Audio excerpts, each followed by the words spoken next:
In the spring of 1981, State Auditor Patricia Reynolds discovered something that would haunt her for the rest of her career. Hidden in the basement archives of St. Margaret's Hospital for Women's Mental Health, she found delivery records for 847 newborn babies. The problem, not a single birth certificate existed for any of these children. According to the classified audit report, Reynolds spent 3 sleepless days cross-referencing hospital records, death certificates, and adoption files. What she uncovered in those musty basement storage rooms would expose one of the most systematic and horrifying conspiracies in American medical history.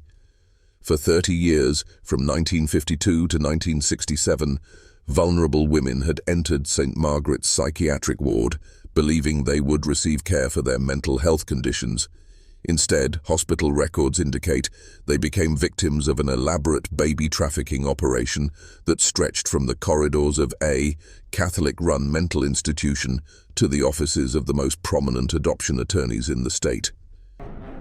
Before we dive into this deeply disturbing case, make sure you're subscribed to Fear Classified. We uncover these forgotten institutional horrors every week, and this channel definitely isn't for everyone. This is only for those brave enough to learn what really happened when desperate families trusted the wrong people with their most vulnerable moments. The story you're about to hear involves forced sedation, falsified death certificates, and the systematic theft of newborn babies from women who had been declared mentally unfit by a doctor with her own dark agenda. This is the story of Dr. Margaret Thornfield and the psychiatric ward that harvested babies. The year 1952 found America in the midst of unprecedented social transformation. The post-war boom had created a society obsessed with perfection, conformity, and the nuclear family ideal. Women who deviated from these narrow expectations faced severe consequences, and nowhere was this more apparent than in the treatment of mental health and unwed pregnancy.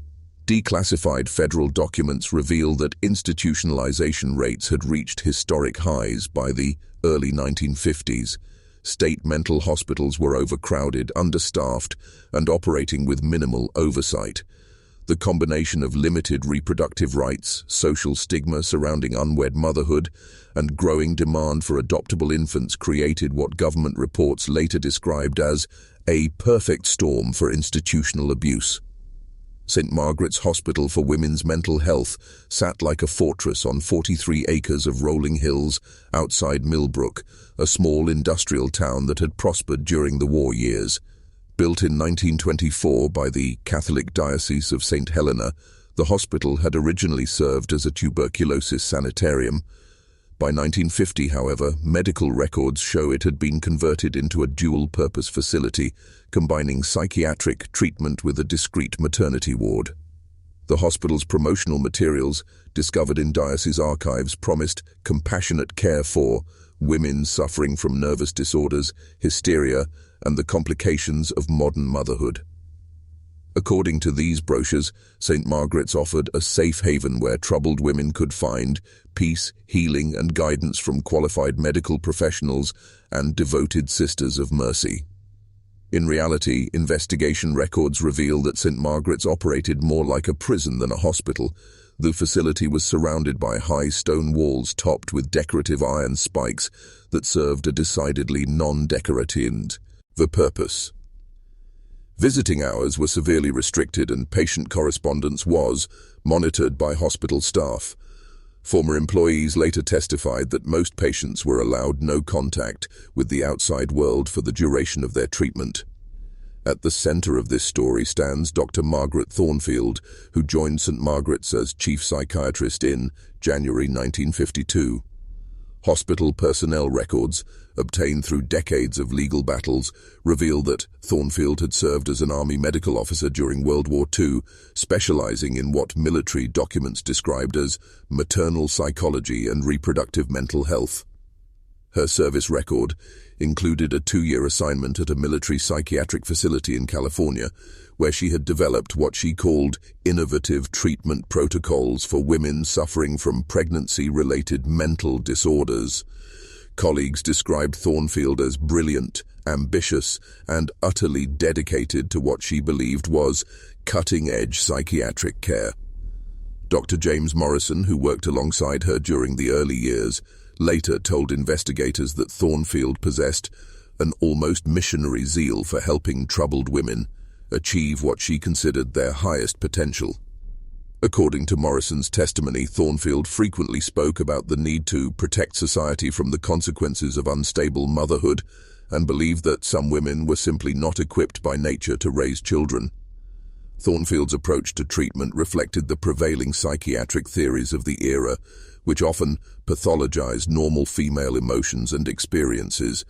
Medical journals from the period show that conditions like hysteria, moral deficiency, and maternal inadequacy were considered legitimate psychiatric diagnoses. Women who displayed independence, sexual autonomy, or resistance to traditional gender roles were frequently committed to mental institutions for their own good and the good of society. The hospital's maternity ward was presented as a humanitarian service for unmarried women who needed discreet medical care. Promotional materials emphasized the facility's commitment to protecting the reputation and future prospects of young women who had made unfortunate choices. According to these documents, St. Margaret's offered complete confidentiality, skilled medical care, and assistance with adoption arrangements for women who felt unable to care for their children.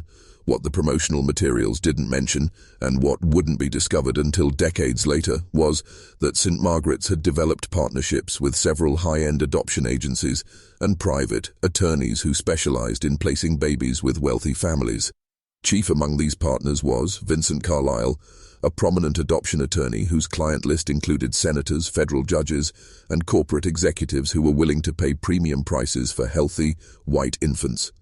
Carlisle's law practice, according to legal documents obtained during the 1981 investigation, generated enormous fees from what he called boutique adoptions. His clients paid between $15,000 and $25,000 per adoption in 1950s currency, equivalent to more than $200,000 today. These fees covered not just legal services, but what Carlisle described in his private correspondence as specialized procurement and preparation services. The demand for adoptable babies had reached critical levels by the mid-1950s. Post-war prosperity had created a generation of couples who wanted to expand their families but struggled with infertility. At the same time, effective birth control was illegal in many states, and abortion was criminalized everywhere. This created what sociologists later described as a supply and demand crisis in the adoption market. Social workers. Reports from the era reveal that traditional adoption agencies were overwhelmed and maintained strict requirements that eliminated many prospective parents. Couples over 35, interfaith marriages, and families with modest incomes were routinely rejected.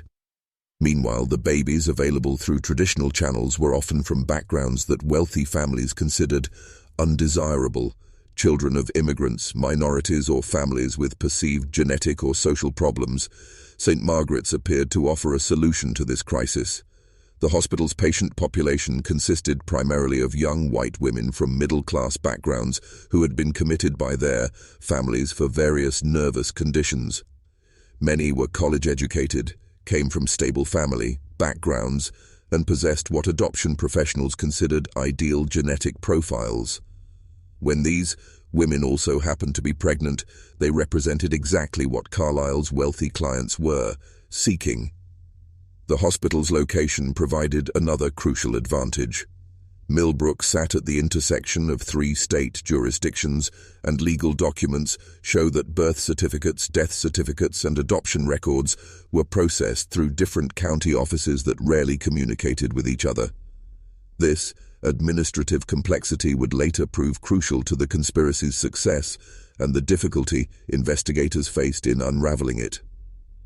By 1952, St. Margaret's had established what internal memos described as streamlined procedures for managing complicated cases.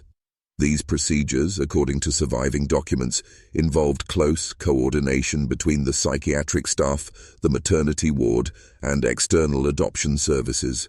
What patients and their families didn't know was that these streamlined procedures would soon evolve into something far more sinister than anyone could have imagined. On September 14, 1952, 22-year-old Sarah Elizabeth Henderson was admitted to St. Margaret's Hospital for what her commitment papers described as severe hysteria and moral deficiency following illicit relations. According to the intake report, Sarah had been discovered by her parents to be 3 months pregnant with no husband and no intention of marrying the father.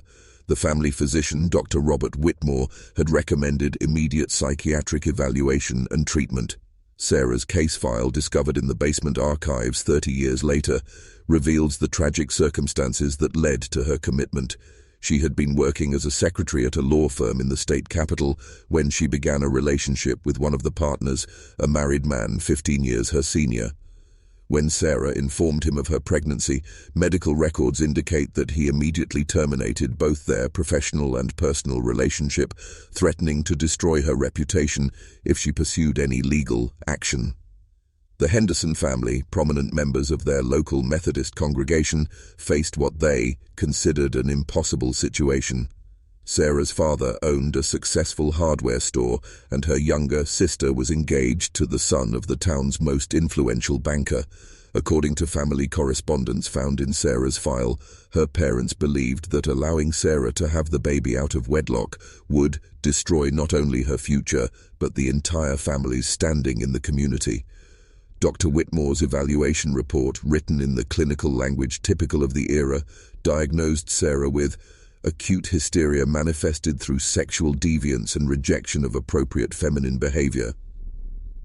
The report noted that Sarah had demonstrated a disturbing lack of remorse for her immoral conduct and showed symptoms of moral deficiency that posed a danger to herself and others. Sister Whitmore recommended immediate commitment to a facility specializing in corrective treatment for young women suffering from reproductive mental disorders. Sarah's journey to St. Margaret's began on a rainy Tuesday morning when her parents drove her to what they had described as a rest home where she could receive proper medical care. According to the admission notes, Sarah remained cooperative during the intake process, believing that she would be receiving prenatal care and counseling to help her make decisions about her pregnancy. The admission paperwork, signed by her father as next of kin, granted the hospital broad authority to provide whatever treatment Dr. Thornfield deemed medically necessary.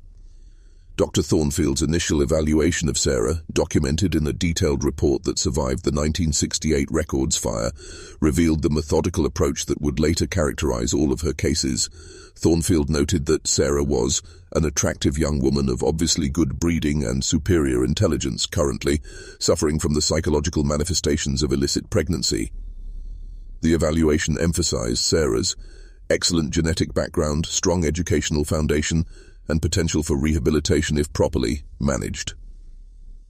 What made Sarah's case particularly valuable to Thornfield's emerging conspiracy was the combination of her desirable characteristics and her family's desperate need for secrecy. Thornfield's notes indicate that she immediately recognized Sarah as what she privately termed premium material, a young woman whose baby would be highly sought after by Carlyle's wealthy clients and whose family circumstances made discovery unlikely. The treatment plan Thornfield developed for Sarah followed what would later be identified as a carefully designed pattern. Phase 1 involved what hospital records described as intensive psychiatric evaluation and stabilization. During this period, patients were heavily sedated with a combination of barbiturates and experimental psychoactive drugs that left them confused. Sarah's transfer to the intensive care ward occurred on November 18, 1952, when she was approximately 6 months pregnant. The transfer report, signed by Dr. Thornfield, noted that Sarah's psychological condition had deteriorated significantly and that she was experiencing severe delusions regarding her pregnancy and future plans. According to this report, Sarah had begun claiming that she intended to keep her baby, a statement that Thornfield characterized as clear evidence of continued mental instability and poor judgment. What Sarah didn't know, And what wouldn't be discovered until decades later was that her transfer to the intensive care ward marked her entry into the most sinister phase of Thornfield's operation. Once patients were isolated in this special ward, they were systematically prepared for what internal documents euphemistically termed therapeutic delivery procedures. The intensive care ward operated according to protocols that Dr. Thornfield had developed during her military service. Patients followed rigid daily schedules that included mandatory medication, restricted communication, and what was described as preparatory counseling for optimal post-treatment outcomes. Former staff members later testified that this counseling primarily consisted of repeatedly telling patients that their babies had died or were too sick to survive. Sarah's daily routine, documented in nursing logs that survived the record's destruction, followed this established pattern. She was awakened each morning at 6 o'clock for medication and a minimal breakfast. From 8 until 10, she participated in what records described as group therapy sessions, focused on accepting responsibility for past actions and preparing for future rehabilitation. These sessions, according to survivor testimonies, primarily involved staff members lecturing patients about the consequences of immoral behavior and the importance of making sacrificial choices for the greater good. The afternoon hours were designated for individual counseling with specialized staff. During these sessions, patients met with social workers who were supposedly helping them plan for life after treatment. In reality, investigation records reveal that these social workers were gathering detailed information about patients' family backgrounds, medical histories, and personal characteristics, data that was being compiled for potential adoptive families. As Sarah's due date approached, the psychological preparation intensified. Her medical records show increasingly frequent references to complications and concerning developments that suggested her baby might not survive the delivery. Dr. Thornfield's notes from this period repeatedly mention Sarah's unrealistic expectations and her failure to accept the likely outcomes of her condition. On January 11, 1953, Sarah went into labor at approximately 2 o'clock in the morning. According to the delivery report, she was immediately transferred to what hospital documentation described as the specialized delivery suite, a sterile, windowless room in the basement level of the hospital where the most complicated cases were handled. The attending physician was Dr. Thornfield herself, assisted by 2 nurses who had signed special confidentiality agreements. The delivery proceeded normally, and Sarah gave birth to a healthy baby boy at 4:47 a.m. Hospital records indicate that the infant weighed 7 pounds 3 ounces, showed excellent vital signs, and displayed no medical complications. However, the official documentation of what happened next reveals the cold-blooded efficiency of Thornfield's conspiracy.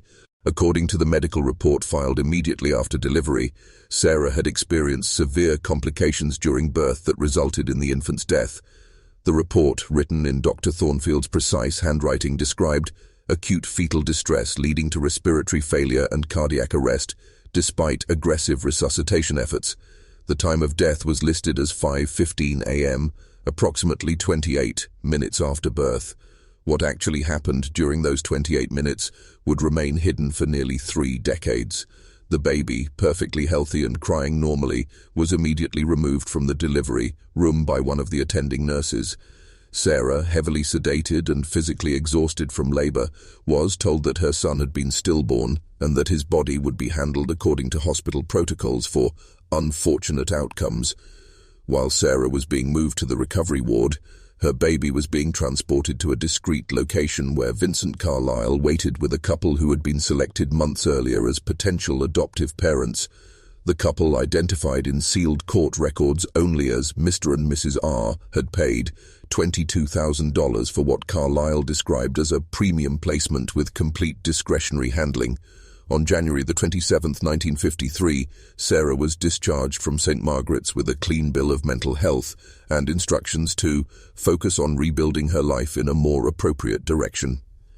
Her discharge summary, signed by Dr. Thornfield, noted that the patient had successfully overcome her previous psychological difficulties and was prepared to resume her place as a productive member of society.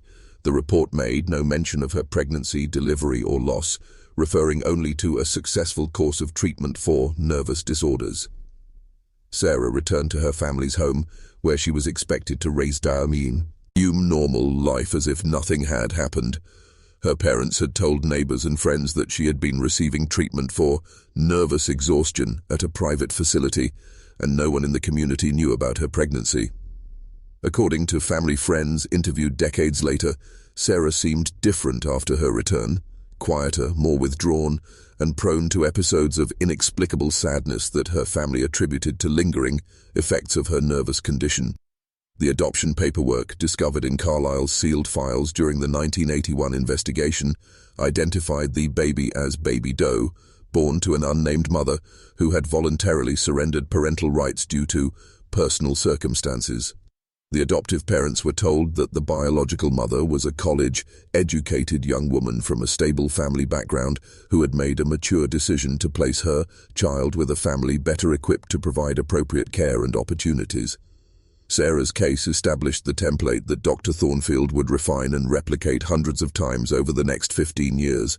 The combination of vulnerable patients, sympathetic families desperate for secrecy, wealthy adoptive parents, and a legal system with minimal oversight created what Thornfield and Carlisle recognized as an almost perfect criminal enterprise. But Sarah's story was just the beginning. Hospital admission records show that by the end of 1953, 11 more pregnant women had been committed to St. Margaret's for various nervous conditions. Each of them would follow the same tragic path that Sarah had walked, and each of their babies would disappear into the growing network of illegal adoptions that was making Dr. Thornfield and Vincent Carlisle wealthy beyond their wildest expectations. By 1954, Dr. Margaret Thornfield had refined her operation into a systematic process that operated with the efficiency of a well-oiled machine. Hospital admission records reveal a disturbing pattern. The number of pregnant women being committed to St. Margaret's had increased by nearly 400% compared to the previous decade, while the reported infant mortality rate in the maternity ward had reached levels that should have triggered immediate medical investigation. The conspiracy's expansion required Thornfield to develop what internal memos described as a comprehensive intake and processing system. This system began with cultivating relationships among physicians, clergy, and social workers throughout the region who could identify and refer suitable candidates.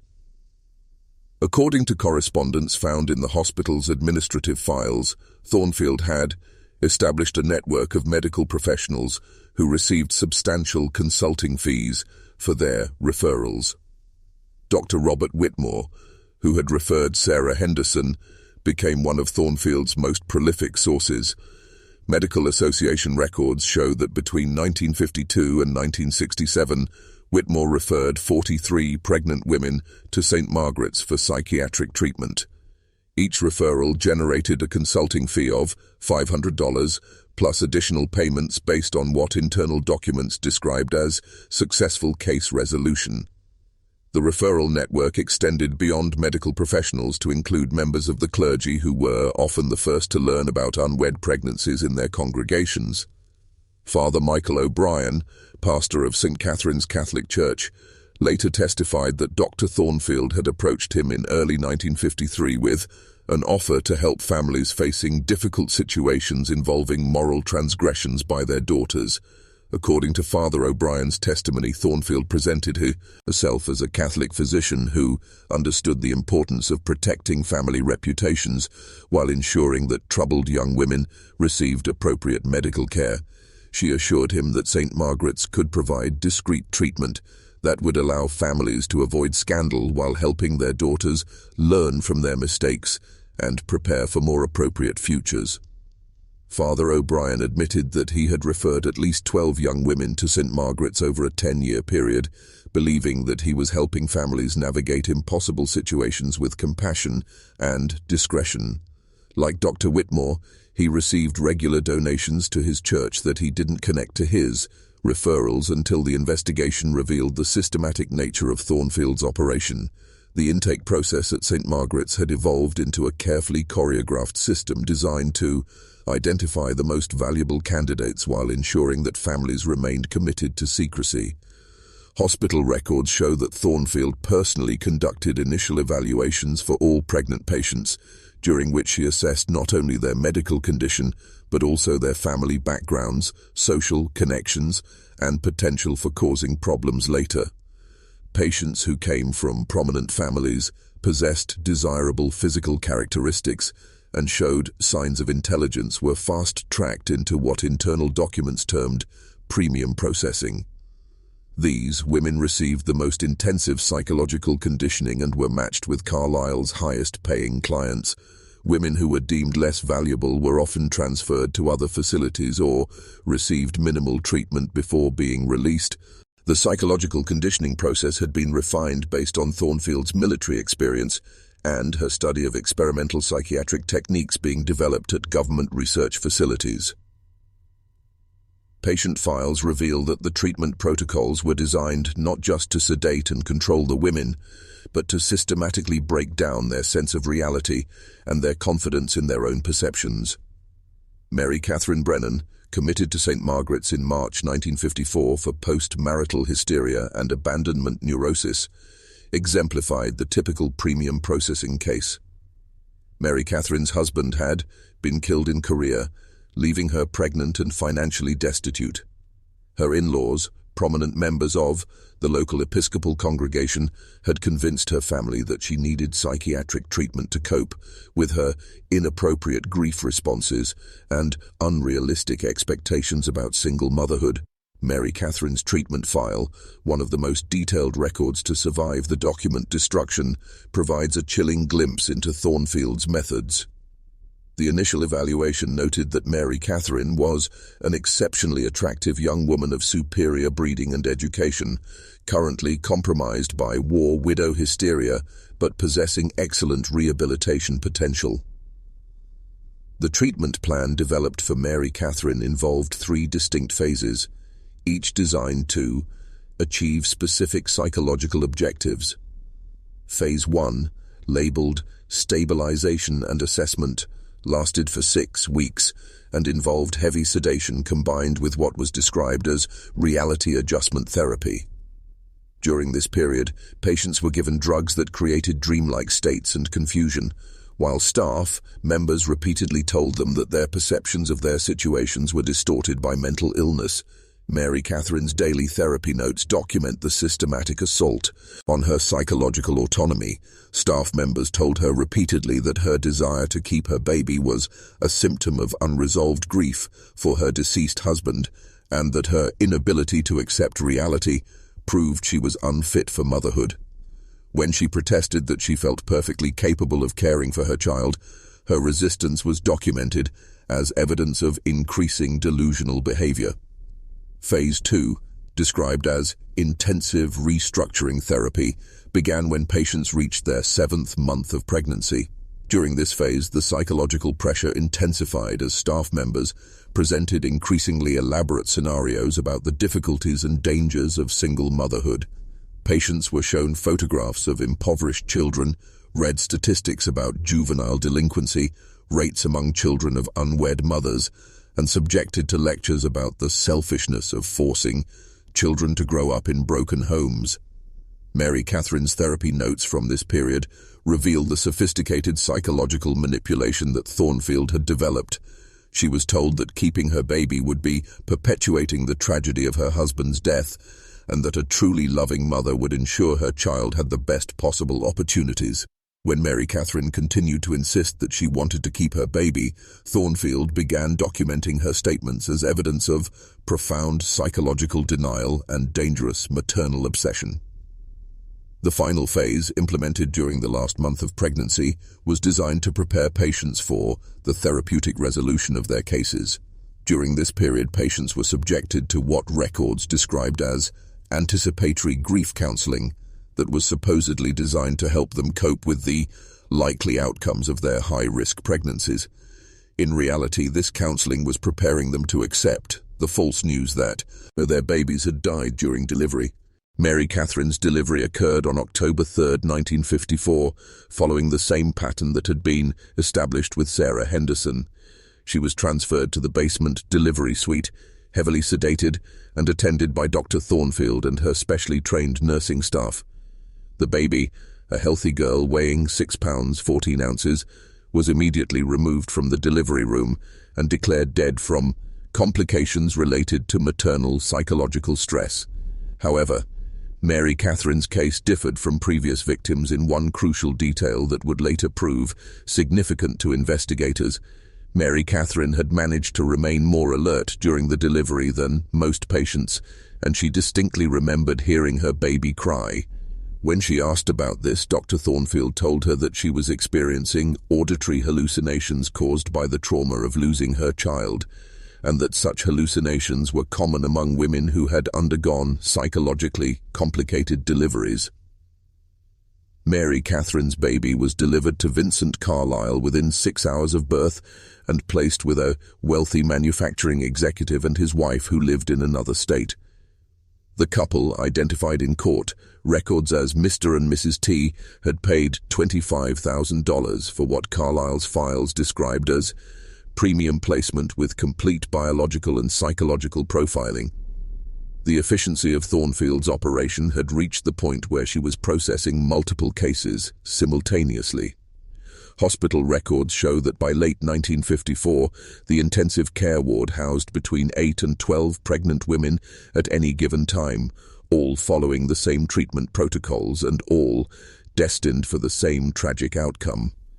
The expansion of the operation required additional personnel, and Thornfield had carefully recruited nurses and orderlies who were either completely loyal to her vision or sufficiently compromised that they couldn't expose the conspiracy without implicating themselves.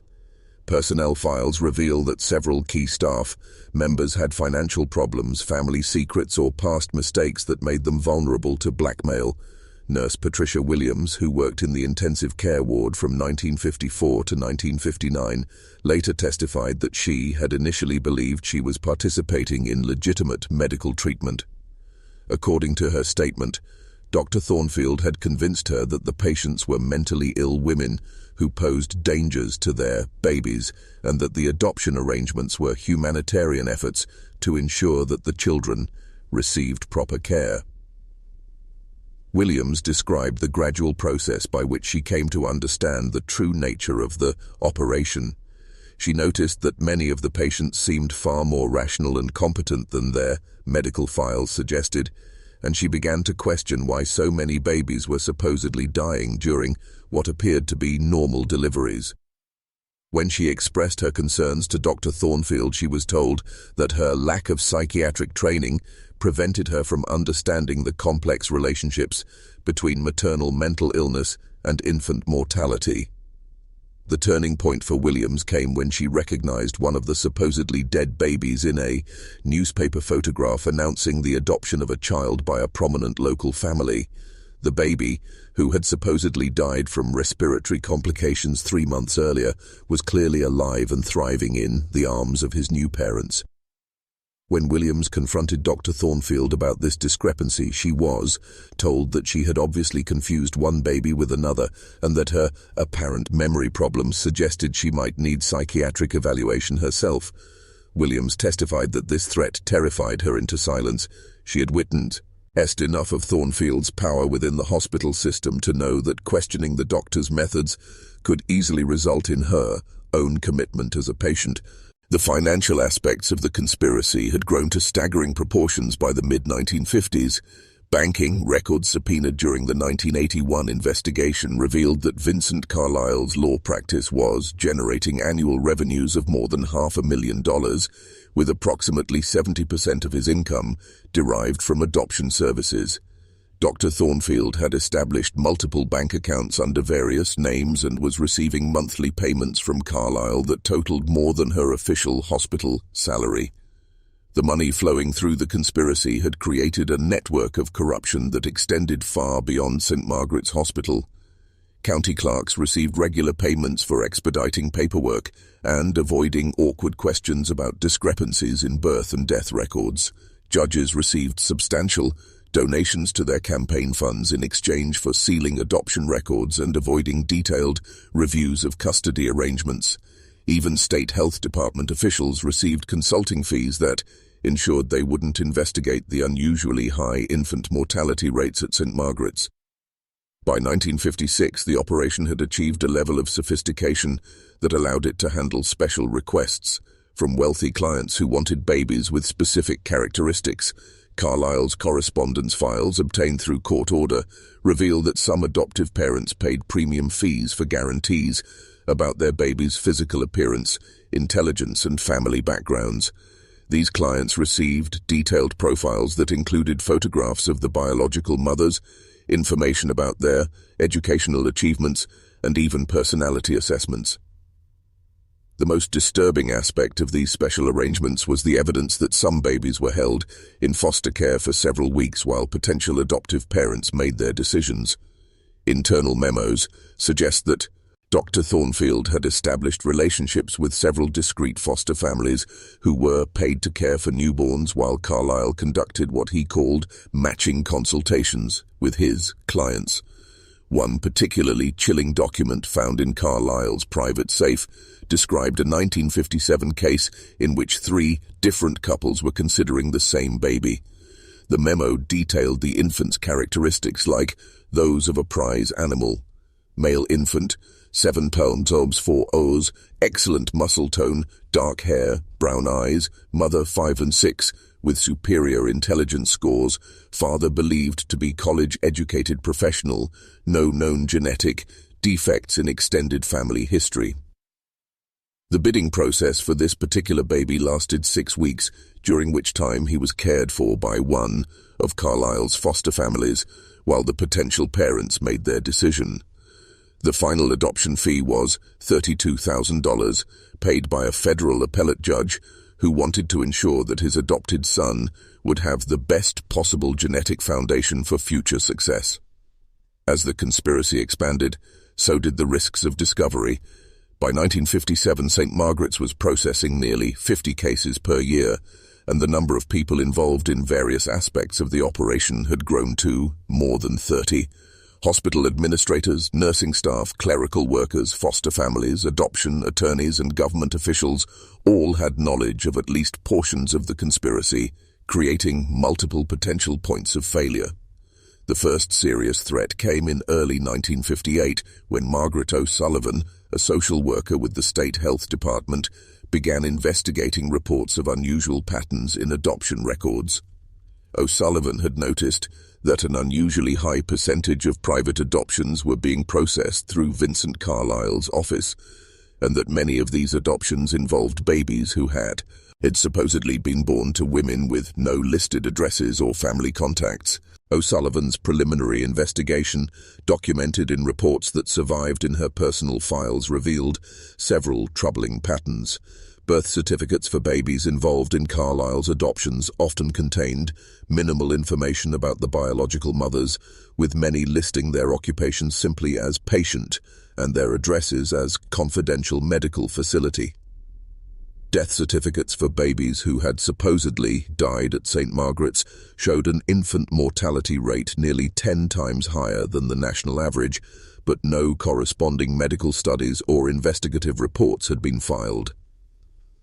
When O'Sullivan attempted to visit St. Margaret's to review records and interview staff, she was told by hospital administrators that patient confidentiality laws prevented them from discussing specific cases without court orders.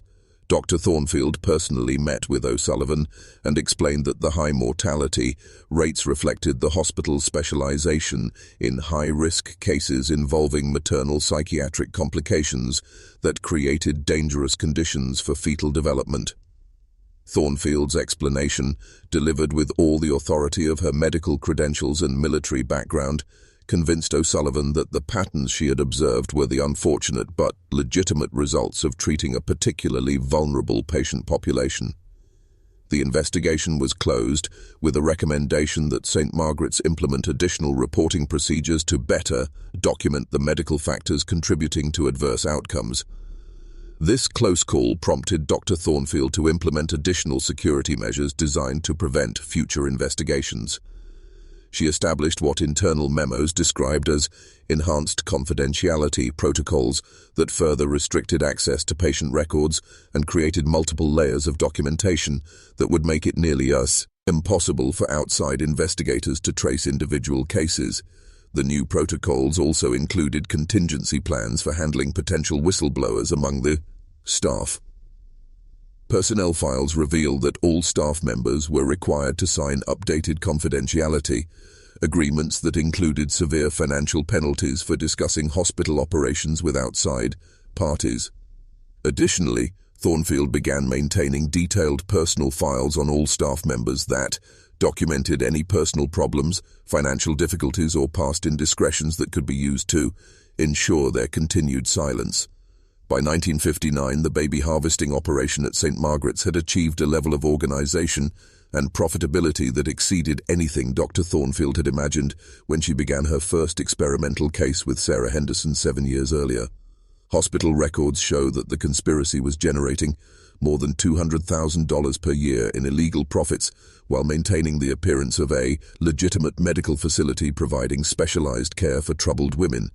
But the very success of the operation was creating new vulnerabilities that would eventually lead to its downfall. The growing number of victims meant that more families were living with the trauma of losing their grandchildren to supposed medical complications. The expanding network of corrupt officials was creating more opportunities for leaks and investigations, and most dangerously, some of the stolen babies were growing into children whose adoptive parents were beginning to ask uncomfortable questions about their origins. The house of cards that Dr. Thornfield had so carefully constructed was becoming increasingly unstable, and it would take only one person with sufficient courage and evidence to bring the entire conspiracy crashing down. The breakthrough that would finally expose Dr. Thornfield's conspiracy came from an unexpected source. Patricia Williams, the nurse who had worked in the intensive care ward and had been tormented by guilt for over 2 decades. In March 1981, Williams was dying of lung cancer and decided that she could not take her secrets to the grave. Williams contacted investigative journalist Robert Chen of the State Herald, telling him that she had information about terrible things that happened at St. Margaret's Hospital that people need to know about.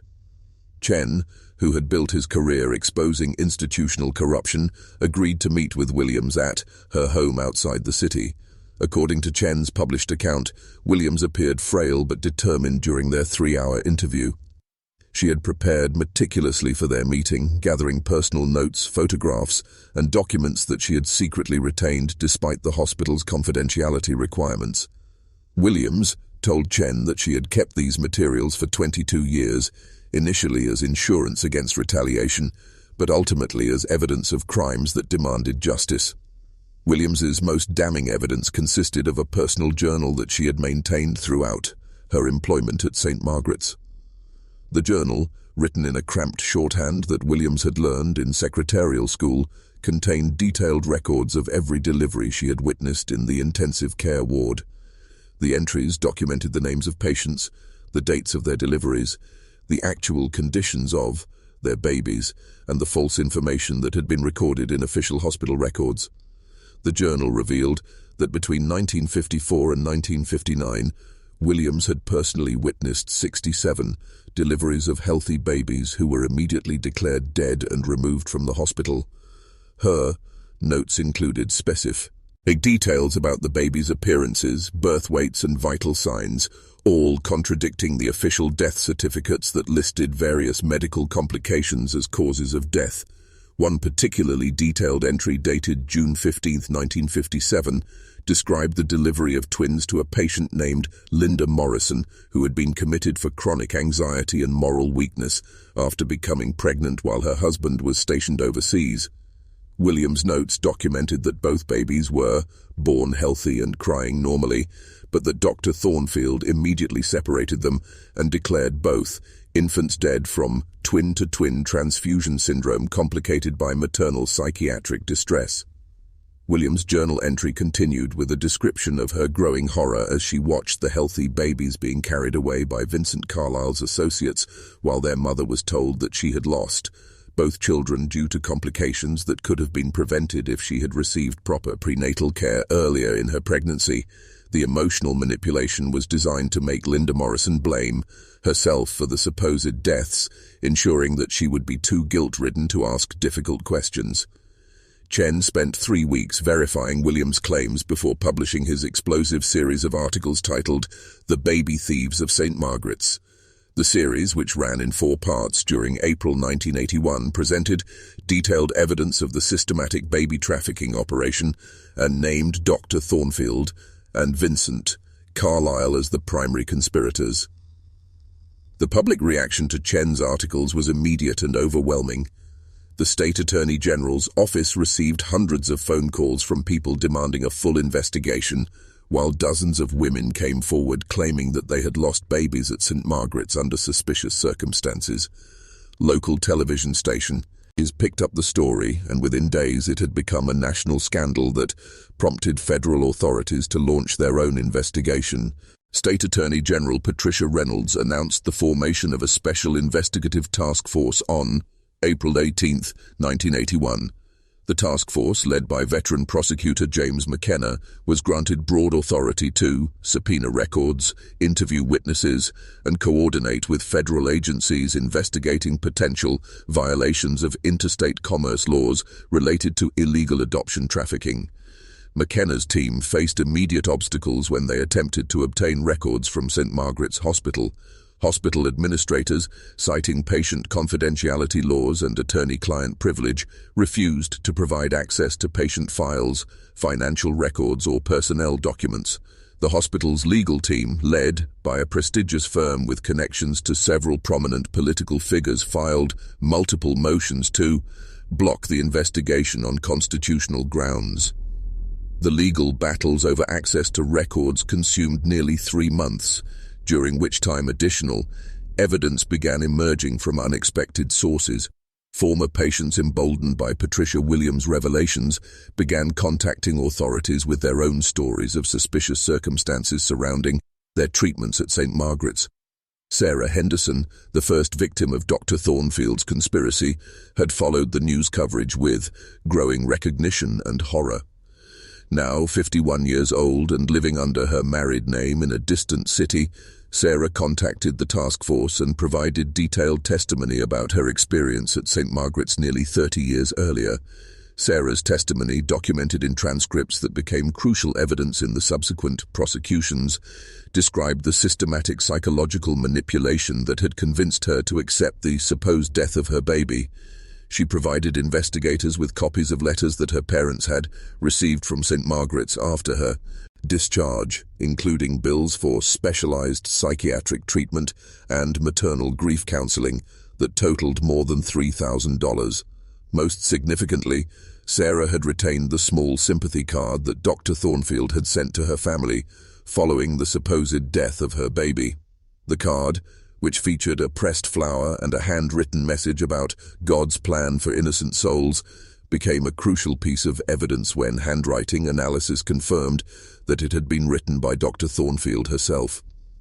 The investigation gained momentum when Mary Catherine Brennan, the war widow whose case had been documented in exceptional detail, came forward with her own testimony. Mary Catherine had never fully accepted the explanation for her baby's death and had spent decades researching infant mortality rates and medical complications associated with psychiatric conditions. Her own investigation had uncovered numerous inconsistencies in the official account of her daughter's supposed death. Mary Catherine had also retained correspondence from St. Margaret's, including a detailed bill for specialized delivery services and grief counseling that itemized charges for medical procedures that she didn't remember receiving. The bill included charges for extended psychological evaluation, specialized infant resuscitation equipment, and memorial services coordination, services that would have been unnecessary if her baby had actually died from the complications described in the death certificate. As more victims came forward, investigators began to recognize the sophisticated nature of Dr. Thornfield's psychological manipulation. The false sympathy cards, detailed bills for fictional services, and elaborate explanations for medical complications had been designed not just to cover up individual crimes, but to create a comprehensive false reality that it would prevent victims from questioning their experiences. The breakthrough in accessing hospital records came when a federal judge ruled that the investigation involved potential violations of federal civil rights laws that superseded state patient confidentiality protections. On July 23, 1981, investigators arrived at St. Margaret's with court orders authorizing them to seize all records dating back to 1950. What investigators found in the hospital's basement storage areas exceeded even their worst expectations. Despite claims that most records had been destroyed in a 1968 fire, thousands of documents had survived in a series of filing cabinets and storage boxes that had apparently been overlooked. These documents included patient files, financial records, correspondence with adoption, attorneys, and most damaging of all, Dr. Thornfield's personal research notes documenting her methods and philosophy. Dr. Thornfield's research notes, written in her precise handwriting and organized in numbered notebooks, revealed the cold calculation behind the conspiracy. The notes included detailed psychological profiles of victims, analysis of which manipulation techniques were most effective with different personality types, and financial projections for expanding the operation to additional facilities.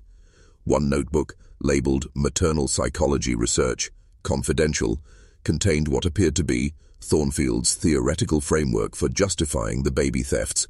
The notes argued that mentally unstable women pose significant risks to infant development and that removing children from psychologically compromised mothers represents a form of preventive medicine that benefits both the children and society.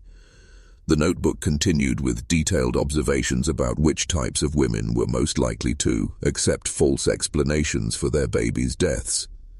Thornfield had identified several psychological vulnerabilities that made women more susceptible to manipulation, including guilt about unmarried, pregnancy, fear of social stigma, and dependence on family members who supported the commitment to psychiatric treatment. Perhaps most chilling were Thornfield's notes about the long-term psychological effects of her methods. She had conducted informal follow-up studies of several victims and noted with apparent satisfaction that most remained convinced that their babies had died from legitimate medical complications. The few who expressed doubts were described as suffering from persistent denial syndrome that proved their original psychiatric diagnoses had been correct. The financial records discovered in the basement revealed the staggering scope of the conspiracy's profitability. Bank deposit slips, payment vouchers, and correspondence with Vincent Carlisle documented more than $1.2 million in illegal proceeds between 1952 and 1967. The records showed payments to dozens of individuals, including hospital staff, government officials, clergy members, and medical professionals who had participated in various aspects of the operation. Vincent Carlisle's adoption files, seized simultaneously from his law office, provided the final pieces of the evidentiary puzzle. The files contained detailed records of 847 illegal adoptions, including photographs of biological mothers, medical information about the babies, and financial records showing the fees paid by adoptive families. The adoption files revealed that Carlisle had maintained meticulous records of his illegal activities, apparently believing that his client's prominent positions would protect him from prosecution. The files included correspondence with federal judges, senators, corporate executives, and other influential figures who had purchased babies through the conspiracy. One particularly damaging file contained letters from a prominent federal appellate judge who had adopted 3 children through Carlisle's services between 1955 and 1961. The judge's correspondence included specific requests for babies with particular physical characteristics and detailed questions about the biological mother's family backgrounds and educational achievements. The evidence also revealed that some adoptive parents had known or suspected that their adoptions involved illegal activities. Several files contained correspondence in which adoptive parents asked pointed questions about why the adoption fees were so high, why the biological mothers had no contact information, and why the legal paperwork seemed unusually complex. The investigation also uncovered evidence of the conspiracy's expansion beyond St. Margaret's Hospital. Financial records and correspondence indicated that Dr. Thornfield had been consulting with administrators at 3 other psychiatric facilities about implementing similar programs. Preliminary discussions had taken place about establishing a regional network of cooperating institutions that could increase both the volume and efficiency of illegal adoption services. The multi-state scope of the conspiracy prompted federal authorities to expand their investigation and coordinate with prosecutors in several jurisdictions. By September 1981, the investigation involved more than 40 federal agents, state prosecutors, and local law enforcement officials working to unravel 15 years of systematic criminal activity. As investigators continued analyzing the evidence, they made an additional disturbing discovery. Some of the stolen babies had themselves become parents, creating a second generation of victims who had been denied knowledge of their true biological heritage. Several of the adoptees, now adults, had spent years searching for information about their biological parents without knowing that their mothers believed they were dead. The investigation team established a special hotline for people who suspected they might be connected to the St. Margaret's conspiracy. Within the first week, the hotline received more than 300 calls from adoptees, birth mothers, adoptive parents, and family members seeking information about potential connections to the case. One of the most emotional calls came from Michael Henderson, the baby who had been stolen from Sarah Henderson in 1953. Michael, now 28 years old and working as an engineer, had been searching for his biological mother for 5 years.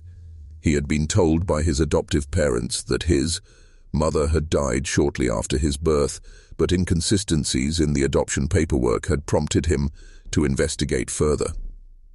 Michael's call to the hotline led to his reunion with Sarah Henderson, facilitated by investigators who had been hoping to make such connections. The reunion, documented in newspaper accounts, was both joyful and heartbreaking as mother and son learned the truth about their separation nearly 3 decades earlier. The human cost of Dr. Thornfield's conspiracy was becoming clearer as investigators interviewed more victims and witnesses. By October 1981, investigators had compiled sufficient evidence to seek indictments against Dr. Margaret Thornfield, Vincent Carlisle, and 17 other individuals who had participated in the conspiracy. The charges included kidnapping, fraud, conspiracy, violation of federal civil rights laws, and interstate transportation of stolen property. The property being the babies who had been illegally transported across state lines for adoption. The indictments marked the end of the investigation phase and the beginning of what would become one of the most complex and emotionally charged prosecutions in state history. But as prosecutors prepared their cases, they faced a new challenge. Dr. Margaret Thornfield had disappeared. On November 3, 1981, federal marshals arrived at Dr. Margaret Thornfield's residential address to serve arrest warrants for kidnapping, conspiracy, and violation of federal civil rights laws. What they found was an empty house with clear signs of hasty departure. Neighbors reported that Thornfield had left 2 days earlier with several suitcases and had told them she was taking an extended vacation to recover from the stress of false accusations. Bank records subpoenaed by investigators revealed that Thornfield had systematically liquidated her assets over the previous 3 months, converting investments, real estate holdings, and bank accounts into cash and untraceable financial instruments. The total amount involved exceeded $400,000, suggesting that Thornfield had been planning her disappearance since the first newspaper articles about the conspiracy had appeared. The search for Dr. Thornfield became a multi-agency manhunt involving federal marshals, state police, and international law enforcement organizations. Investigators discovered that Thornfield had maintained false identity documents for more than a decade, including passports and social security cards in 3 different names. Financial records suggested that she had established bank accounts in Switzerland and the Cayman Islands, jurisdictions that were known for protecting the privacy of wealthy American fugitives. Vincent Carlisle, the adoption attorney who had been Thornfield's primary partner in the conspiracy, was arrested at his law office on the same day that marshals searched for Thornfield. Unlike his partner, Carlisle had made no apparent preparations for flight and seemed genuinely shocked by the scope of the charges against him. Carlisle's arrest provided investigators with their first opportunity to interview a primary conspirator, but his cooperators proved limited and self-serving. According to prosecution memos, Carlisle claimed that he had believed Dr. Thornfield was conducting legitimate adoptions involving women who had voluntarily surrendered their babies due to mental health problems. Carlisle's defense strategy, outlined in his attorney's filings, portrayed him as a naive lawyer who had been manipulated by a brilliant and ruthless psychiatrist. He claimed that Dr. Thornfield had convinced him that the mothers were genuinely mentally ill and that the adoption arrangements represented humanitarian efforts to place children with stable families while protecting the mothers from the stigma of unwed pregnancy. This defense strategy crumbled when prosecutors presented evidence from Carlisle's own files showing his detailed involvement in the conspiracy's financial and operational aspects. His correspondence with adoptive parents included explicit references to the premium fees charged for specialized procurement services and detailed discussions about the characteristics of available babies that contradicted any claim of legitimate adoption services. The trial of Vincent Carlisle began on March 15, 1982, and became a media sensation that drew national attention to the horrors that had occurred at St. Margaret's Hospital. Television crews and newspaper reporters filled the courtroom as prosecutors presented evidence of the systematic baby trafficking operation that had operated for 15 years. The prosecution's case was built around testimony from former victims, hospital staff members who had participated in the conspiracy, and the extensive documentary evidence that had been discovered during the investigation. Patricia Williams, the nurse whose deathbed confession had initiated the investigation, was too ill to testify in person, but her journal entries were read into evidence, as powerful documentation of the crimes. Sarah Henderson, Mary Catherine Brennan, and 12 other birth mothers testified about their experiences at St. Margaret's, providing emotional and detailed accounts of the psychological manipulation they had endured. Their testimony was particularly powerful because it demonstrated the systematic nature of the conspiracy and the identical methods that had been used against dozens of victims over many years. Dr. James Morrison, who had worked alongside Dr. Thornfield during the early years of the conspiracy, provided crucial testimony about Thornfield's methods and philosophy. Morrison, who had been granted immunity in exchange for his cooperation, described Thornfield's gradual evolution from a dedicated psychiatrist to a criminal who justified her actions through elaborate rationalizations about protecting children from unfit mothers. According to Morrison's testimony, Thornfield had genuinely believed that she was performing a valuable service by removing babies from mentally ill mothers and placing them with wealthy families who could provide better opportunities. However, Morrison also testified that Thornfield had systematically expanded her definition of mental illness to include virtually any woman whose pregnancy was inconvenient for her family or socially problematic. The trial also featured testimony from several adoptive parents who had unknowingly participated in the conspiracy by purchasing babies through Carlisle's services. These witnesses described the elaborate stories they had been told about the biological mothers and the extensive fees they had paid for what they believed were legitimate private adoptions. Federal Judge Harold Richardson, who had adopted 2 children through Carlisle's services, provided particularly damaging testimony about the sophisticated marketing operation that had targeted wealthy families seeking adoptable babies. Judge Richardson described how Carlisle had approached him through mutual friends and had presented the adoption services as discreet, high-quality placements that would benefit both the children and the adoptive families. The defense team's efforts to portray Carlisle as a victim of Dr. Thornfield's manipulation were further undermined when prosecutors presented evidence of his financial records. Banking documents showed that Carlisle had received more than $700,000 from adoption fees over 15 years, far exceeding what would have been reasonable compensation for legitimate legal services. On June 23, 1982, after deliberating for 4 days, the jury found Vincent Carlisle guilty on all counts, including kidnapping, conspiracy, mail fraud, and violation of federal civil rights laws. The conviction carried a potential sentence of life in prison, making Carlisle one of the first adoption attorneys in American history to face such severe penalties for illegal adoption activities. However, Carlisle's sentencing was delayed when his attorneys filed extensive appeals challenging both the conviction and the federal government's jurisdiction over adoption-related crimes. The appeals process would continue for more than 2 years, during which time Carlisle remained free on bail and continued to maintain his innocence. While Carlisle's case moved through the appeals courts, investigators continued searching for Dr. Margaret Thornfield and pursuing charges against the other individuals who had participated in the conspiracy.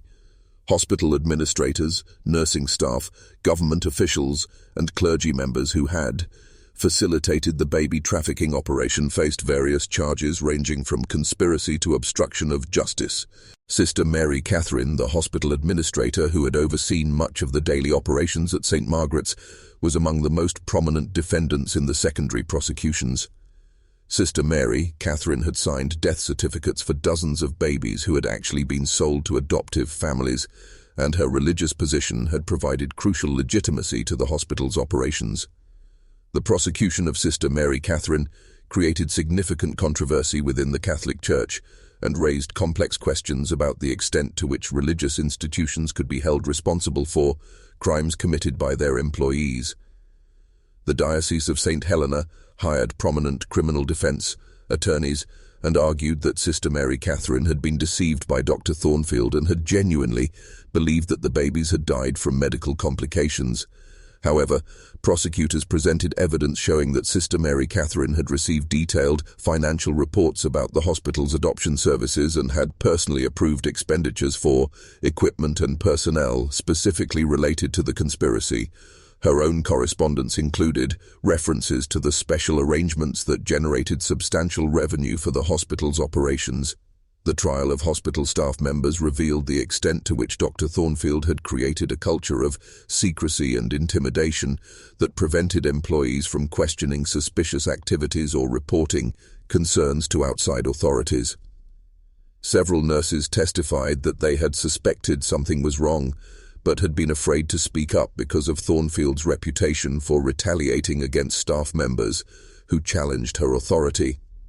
Nurse supervisor Margaret Kelly testified that she had once questioned why so many babies were dying in the intensive care ward, only to be told by Dr. Thornfield that her concerns reflected inadequate understanding of psychiatric complications in pregnancy. When Kelly persisted in asking questions, she was transferred to a different ward and given a negative performance evaluation that threatened her continued employment.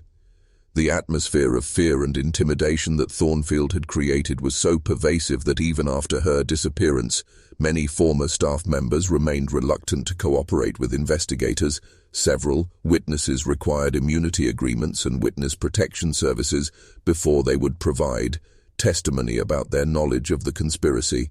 The investigation also revealed the extent to which corruption had spread beyond St. Margaret's Hospital, to include government officials who had accepted bribes to overlook suspicious patterns in birth and death records. County Clerk Thomas Brennan had received regular payments totaling more than $50,000 in exchange for expediting paperwork and avoiding detailed reviews of adoption documents. State Health Department official Dr. Richard Hayes had accepted consulting fees from Dr. Thornfield in exchange for ensuring that statistical reports about infant mortality rates at St. Margaret's were not flagged for investigation. Hayes had also provided advance warning to Thornfield about potential audits or inspections, allowing her to prepare false documentation and coach staff members about appropriate responses to investigators' questions. The web of corruption extended to the judicial system, where family court judge Patricia Murphy had, received substantial campaign contributions from Vincent Carlisle in exchange for routinely approving adoption orders without detailed review of the underlying circumstances. Judge Murphy had sealed hundreds of adoption records at Carlisle's request, often without the hearings that were required by state law. As the prosecutions continued, investigators made a disturbing discovery about the scope of the conspiracy's impact on law enforcement and government oversight. Several police officers, social workers, and child welfare officials had received payments from the conspiracy in exchange for not investigating complaints about St. Margaret's Hospital or Carlisle's adoption services. Detective Lieutenant Frank Morrison of the State Police had received consulting fees totaling $25,000 for conducting superficial investigations of complaints about suspicious adoption activities and concluding that no crimes had been committed. Morrison's reports, obtained through subpoena, showed a pattern of dismissing legitimate concerns and discouraging victims from pursuing their complaints. The revelation that law enforcement officials had been compromised by the conspiracy explained why earlier investigations had failed to uncover the systematic nature of the baby trafficking operation. Victims who had attempted to report their suspicions had been discouraged by corrupt officials who had financial incentives to protect the conspiracy. By 1983, prosecutors had obtained convictions against 23 individuals connected to the St. Margaret's conspiracy, including hospital staff, government officials, clergy members, and professional accomplices. However, the sentences imposed were generally much lighter than the severity of the crimes would seem to warrant, reflecting the complex legal challenges involved in prosecuting adoption-related offenses. Vincent Carlisle's appeals were ultimately unsuccessful, and he was sentenced to 15 years in federal prison in 1984. However, he served only 8 years before being released on parole, despite prosecutors' arguments that the systematic nature of his crimes warranted a longer sentence. Sister Mary Catherine received a suspended sentence and was required to perform community service, a result that outraged many victims and their families. The lenient sentence reflected both her cooperation with investigators and the influence of the Catholic Church's legal team, which had negotiated extensively with prosecutors to minimize penalties for church-connected defendants. Most of the government officials who had accepted bribes received probation or short jail sentences, despite their crucial roles in enabling the conspiracy to operate for 15 years. The light sentences reflected plea bargaining arrangements that prosecutors had accepted in exchange for testimony against more senior conspirators. The investigation's most frustrating aspect was the continued absence of Dr. Margaret Thornfield, who remained a fugitive despite extensive international efforts to locate her. Investigators received occasional reports of possible sightings in various countries, but none of these leads resulted in her capture. In 1985, Interpol investigators reported that a woman matching Thornfield's description had been living in Switzerland under an assumed identity, but by the time local authorities attempted to apprehend her, she had disappeared again. Similar reports from Argentina, Australia, and several European countries suggested that Thornfield was living comfortably on the proceeds of her crimes while remaining one step ahead of international law enforcement. The failure to capture Dr. Thornfield became a symbol of the justice system's inability to fully resolve the St. Margaret's case. Victims and their families felt that the conspiracy's primary architect had escaped accountability, while her accomplices received relatively light sentences for their participation in 15 years of systematic baby theft. As the criminal prosecutions concluded, attention turned to civil litigation as victims sought financial compensation for the damages they had suffered. Dozens of lawsuits were filed against St. Margaret's Hospital, the Diocese of St. Helena, government agencies, and individuals who had participated in the conspiracy. The Diocese of St. Helena ultimately agreed to pay settlements totaling more than $12 million to victims of the conspiracy, while maintaining that the church hierarchy had no knowledge of Dr. Thornfield's criminal activities. The settlement agreement included provisions for ongoing counseling, services for victims and their families, as well as funding for continued efforts to locate Dr. Thornfield. St. Margaret's Hospital was closed permanently in 1984, and the building was eventually demolished to make way for a memorial garden dedicated to the victims of the baby trafficking conspiracy. The memorial includes a wall listing the names of all known victims and a pledge that such crimes will never again be allowed to occur in medical institutions. However, the St. Margaret's case also revealed the broader systemic problems that had enabled the conspiracy to operate for so long. The combination of inadequate oversight of mental health institutions, corruption among government officials, and social attitudes that stigmatized unwed motherhood had created conditions that made such crimes almost inevitable. Today, more than 4 decades after the conspiracy was exposed, questions remain about Dr. Margaret Thornfield's fate and the possibility that additional victims remain unidentified.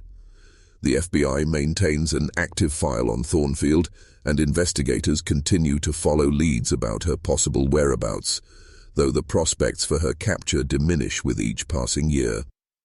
The St. Margaret's case serves as a reminder of the importance of vigilance in protecting vulnerable populations and the need for robust oversight of institutions that exercise power over the most defenseless members of society.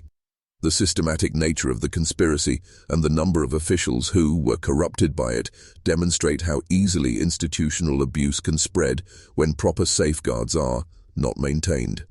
What do you think really happened to Dr. Margaret Thornfield? Did she successfully escape justice, or has she been living in hiding for more than 40 years? And how many other conspiracies like this one might be operating right now in institutions that we trust to care for vulnerable people? Leave your theories in the comments below and make sure you're subscribed to Declassified. We investigate these hidden institutional horrors every week because the truth about what happened in places like St. Margaret's Hospital must never be forgotten. The victims deserve to have their stories told, and we all deserve to know what can happen when we place our trust in the wrong people. If this story disturbed you as much as it disturbed us, you need to see our investigation into the government medical experiments that were conducted on unwitting patients at Riverside State Hospital.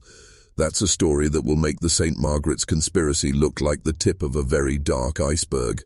Until next time, remember, the most terrifying monsters are often the ones wearing medical degrees and speaking with the authority of respected institutions. Stay vigilant and stay informed, and never forget that the price of protecting the vulnerable is constant attention to what's happening behind closed doors. As we conclude this investigation into the St. Margaret's Hospital conspiracy, it's important to remember that this story is not entirely historical. Dr. Margaret Thornfield remains one of the FBI's most wanted fugitives, and the Bureau continues to receive tips about possible sightings around the world. In 1995, a woman matching Thornfield's description was reportedly seen at a medical conference in Prague, but she disappeared before local authorities could investigate.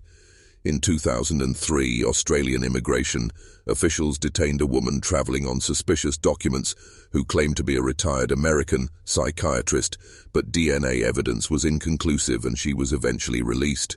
Most recently, in 2019, facial recognition software flagged a woman in surveillance footage from a Buenos Aires medical clinic who appeared to match aged progression models of what Dr. Thornfield might look like today. However, by the time investigators reached the clinic, the woman had vanished once again. If Dr. Margaret Thornfield is still alive, she would be 94 years old today.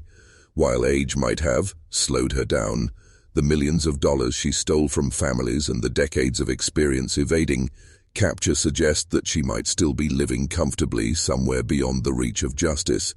The FBI continues to offer a substantial reward for information leading to Thornfield's capture, and they encourage anyone with information about her possible whereabouts to contact federal authorities immediately.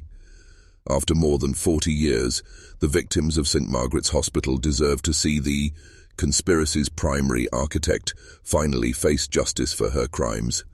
But perhaps the most important legacy of the St. Margaret's case is not the search for one fugitive psychiatrist, but the reminder that institutional abuse can happen anywhere, at any time, when the right combination of opportunity, corruption, and social indifference creates conditions that protect predators rather than their victims.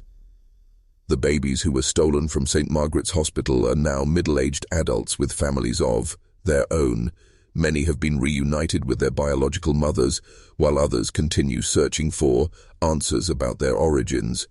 Their stories serve as powerful reminders of the human cost of institutional crimes and the importance of maintaining vigilance against those who would exploit the most vulnerable members of our society. As long as Dr. Margaret Thornfield remains free, the St. Margaret's Hospital case remains an open wound in American justice. But whether she is ever captured or not, the lessons of this conspiracy must continue to inform our approach to protecting vulnerable populations and holding institutions accountable for the trust that society places in them. The psychiatric ward that harvested babies may be closed forever, but the vigilance required to prevent similar conspiracies must never end.